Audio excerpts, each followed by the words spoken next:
वहीं प्रधानमंत्री नरेंद्र मोदी कुछ कह रहे हैं, आपको सुनाते हैं। स्वाधीनता संग्राम की पराकाष्ठा को प्रणाम करने वाली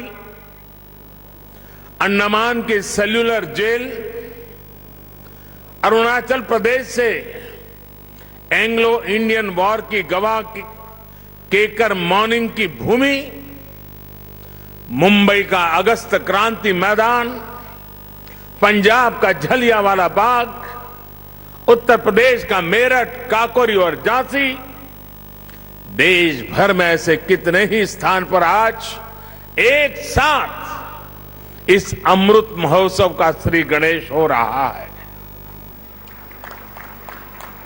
ऐसा लग रहा है जैसे आजादी के असंख्य संघर्ष, असंख्य बलिदानों का और असंख्य तपस्याओं की ऊर्जा पूरे भारत में एक साथ पुनर्जागृत हो रही है। मैं इस पुण्य अवसर पर बापू के चरणों में अपने श्रद्धा सुमन अर्पित करता हूं। मैं देश के स्वाधीनता संग्राम में अपने आप को आहूत करने वाले, देश को नेतृत्व देने वाली सभी महान विभूतियों के चरणों में आदरपूर्वक नमन करता हूं, उनका कोटि कोटि वंदन करता हूं। मैं उन सभी वीर जवानों को भी नमन करता हूं जिन्होंने आजादी के बाद भी राष्ट्र रक्षा की परंपरा को जीवित रखा, देश की रक्षा के लिए सर्वोच्च बलिदान दिए, शहीद हो गए। जिन पुण्य आत्माओं ने आजाद भारत के पुनर्निर्माण में प्रगति की एक एक ईंट रखी, 75 वर्ष में देश को यहां तक लाए, मैं उन सभी के चरणों में भी अपना प्रणाम करता हूं। साथियों, जब हम गुलामी के उस दौर की कल्पना करते हैं जहां करोड़ों करोड़ लोगों ने सदियों तक आजादी की एक सुबह का इंतजार किया, तब यह एहसास और बढ़ता है कि आजादी के 75 साल का अवसर कितना ऐतिहासिक है, कितना गौरवशाली है।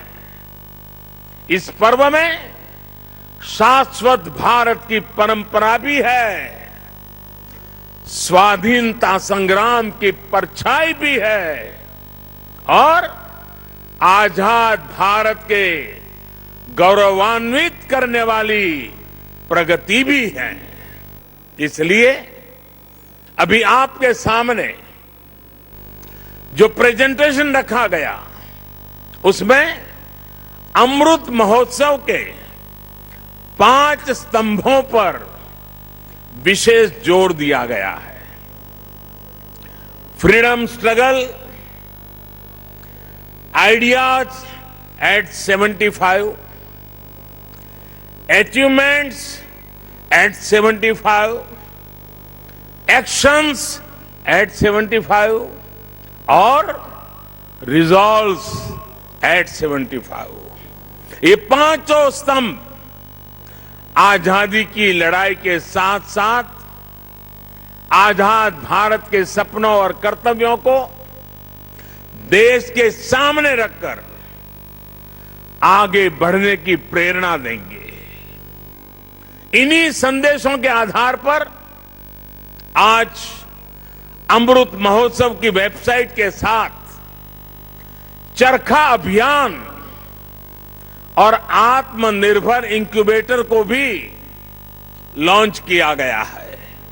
भाइयों और बहनों, इतिहास साक्षी है कि किसी राष्ट्र का गौरव तभी जागृत रहता है जब वो अपने स्वाभिमान और बलिदान की परंपराओं को अगली पीढ़ी को भी सिखाता है, संस्कारित करता है, उन्हें इसके लिए निरंतर प्रेरित करता है।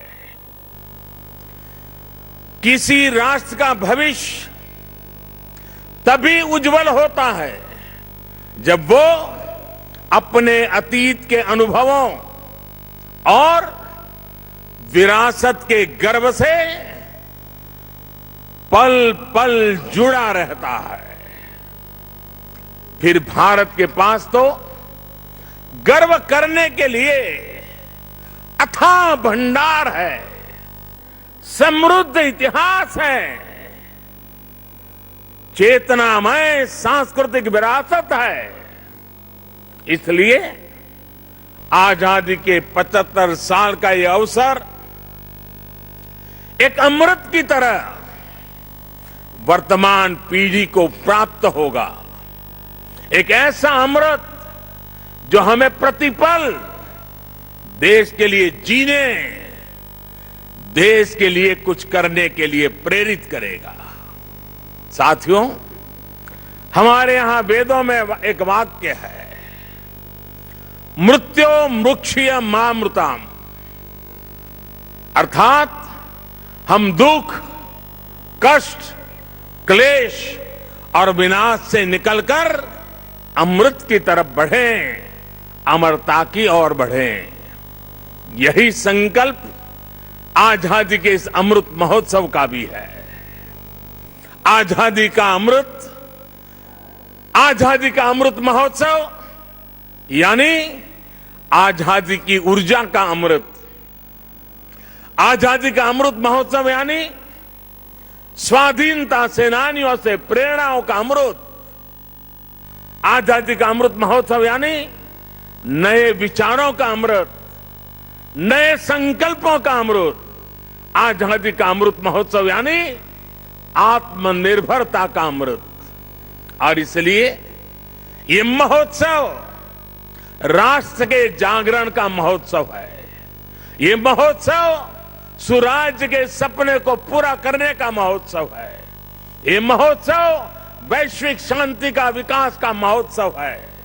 साथियों, अमृत महोत्सव का शुभारंभ दांडी यात्रा के दिन हो रहा है।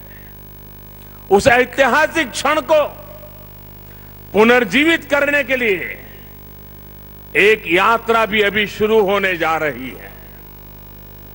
यह अद्भुत संयोग है कि दांडी यात्रा का प्रभाव और संदेश भी वैसा ही है जो आज देश अमृत महोत्सव के माध्यम से लेकर आगे बढ़ रहा है।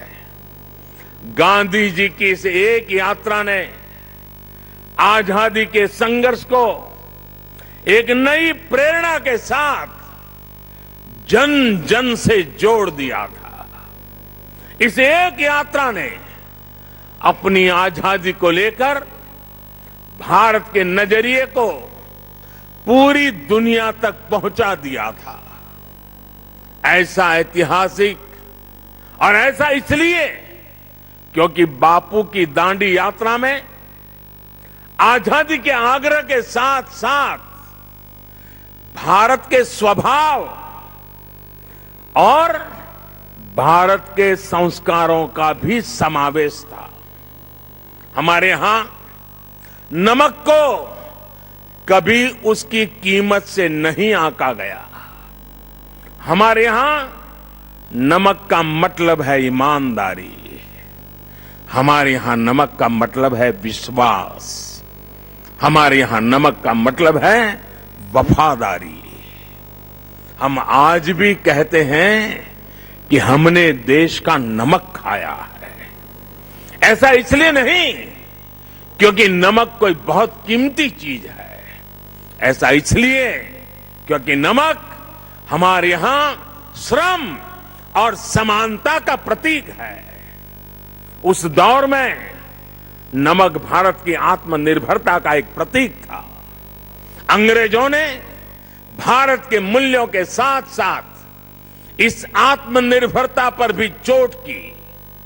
भारत के लोगों को इंग्लैंड से आने वाले नमक पर निर्भर हो जाना पड़े।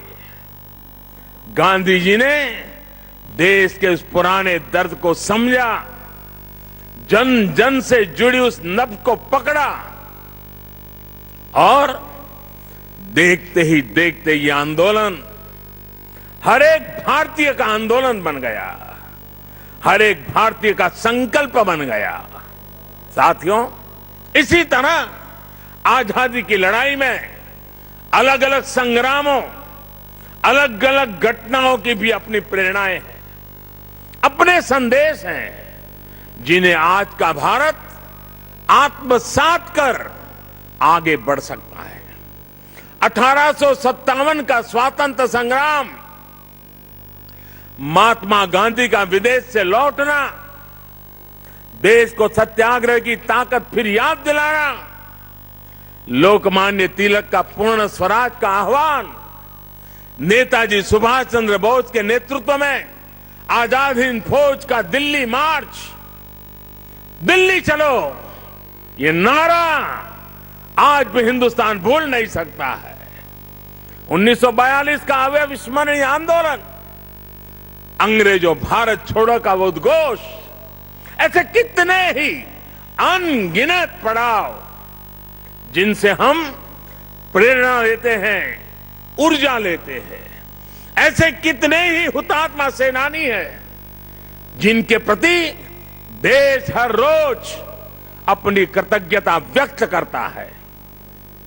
1857 की क्रांति के मंगल पांडे, तात्या टोपे जैसे वीर हों, अंग्रेजों की फौज के सामने निर्भीक गर्जना करने वाली रानी लक्ष्मीबाई हो, चित्तूर की रानी चेन्नम्मा हो, रानी गाइडिनल्यू हो, चंद्रशेखर आजाद, रामप्रसाद बिस्मिल, भगत सिंह, सुखदेव, राजगुरु, अत्फाउल्लाह खां, गुरुराम सिंह, टिटू जी, पोल रामास्वामी जैसे वीर हो, या फिर पंडित नेहरू, सरदार पटेल, बाबा साहब आंबेडकर, सुभाष चंद्र बोस, मौलाना आजाद, खान अब्दुल गफार खान, वीर सावरकर जैसे अनगिनत जननायक, ये सभी महान व्यक्तित्व आजादी के आंदोलन के पथदर्शक रहे हैं।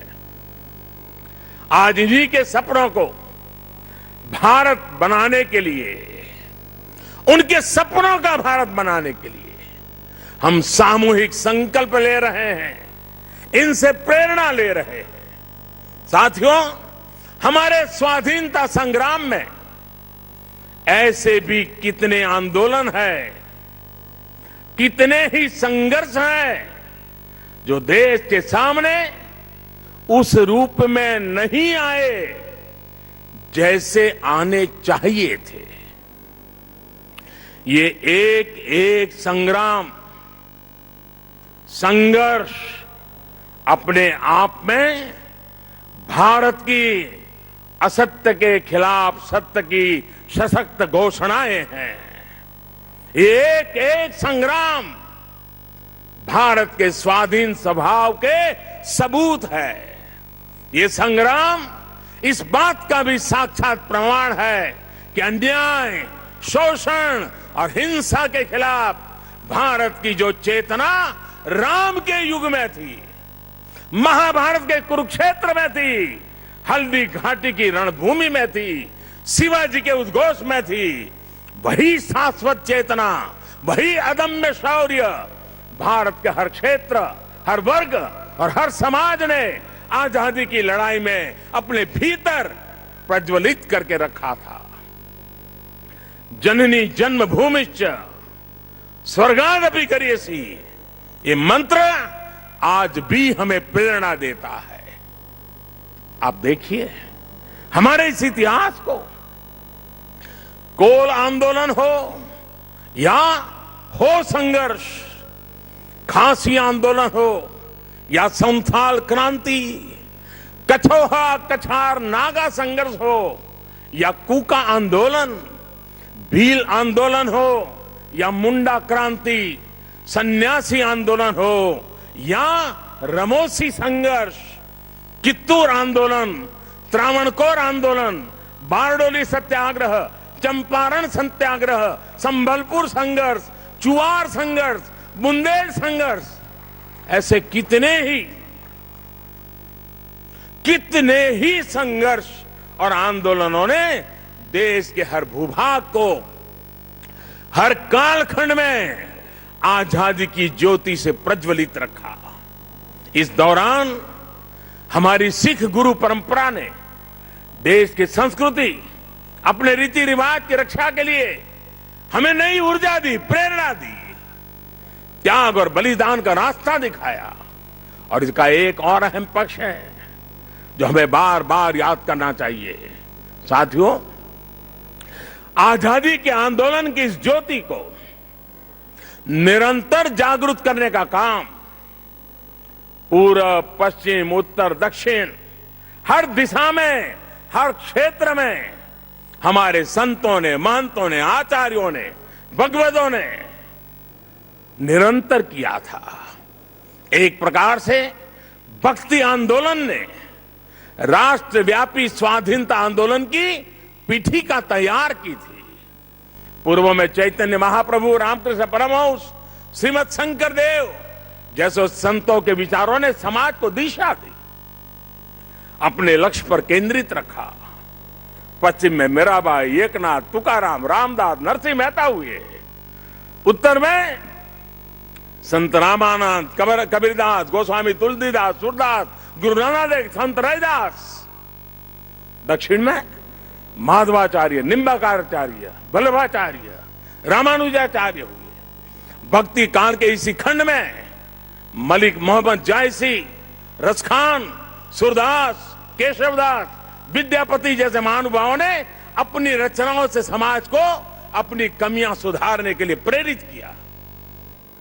ऐसे अनेकों व्यक्तित्वों के कारण यह आंदोलन क्षेत्र की सीमा